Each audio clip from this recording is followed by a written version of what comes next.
Perhaps it is a universal truth that the loss of liberty at home is to be charged to provisions against danger, real or pretended, from abroad.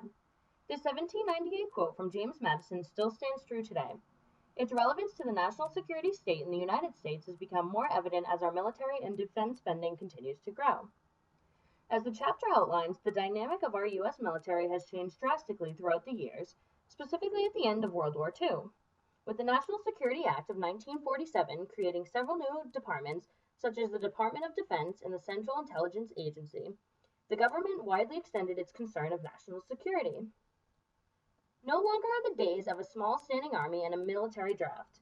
Today, our country has the largest professional standing army, and the militarized country is seen as necessary.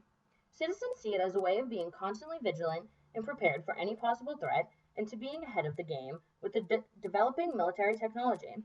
We now live in a country political scientist Harold Laswell described as a garrison state.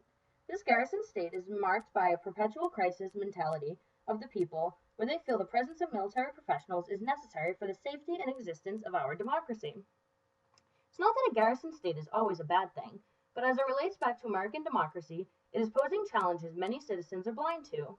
This current national security state proposes many threats to democracy and can be dangerous in more ways than one.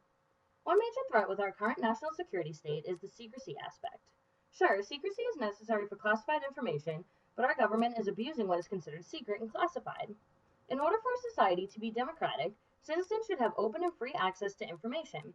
Without this, citizens cannot hold public officers accountable for their actions if everything they do is said to be classified. The President and other public officers have been found to be classifying military missions and foreign policy procedures in an attempt not only to mask its failure, but also their involvement in it. Another threat to democracy stemming from our security state is distortion. Great amounts of American political power now sits in the hands of military services and the defense industry. This industry is now the nation's largest single industrial sector and a huge part of the U.S. economy. The U.S. spends more money on our military than the next 45 countries combined. As if our changing economy doesn't show the shift enough, the shift in power to the military also shows where our country's ideals are. We now have a full professional career military for the first time in U.S. history. This power shift is causing a large military-civilian gap, increasing the country's military culture. Although secrecy, distortion, and other threats are affecting our security state, our country is not hopeless. There have been efforts to combat these threats to democracy and ideas on how to fix many rising issues. One possible resolution is to dismantle the military-industrial complex our country has developed.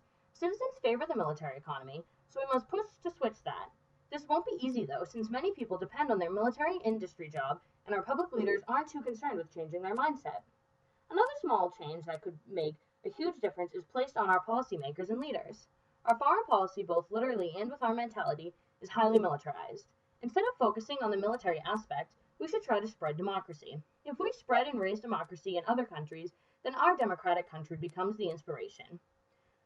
Though following some of these possible resolutions, we can go back to the days before the Cold War and World War II, where America stood on democratic ideals and supported our military, rather than following militaristic ideals and supporting democracy.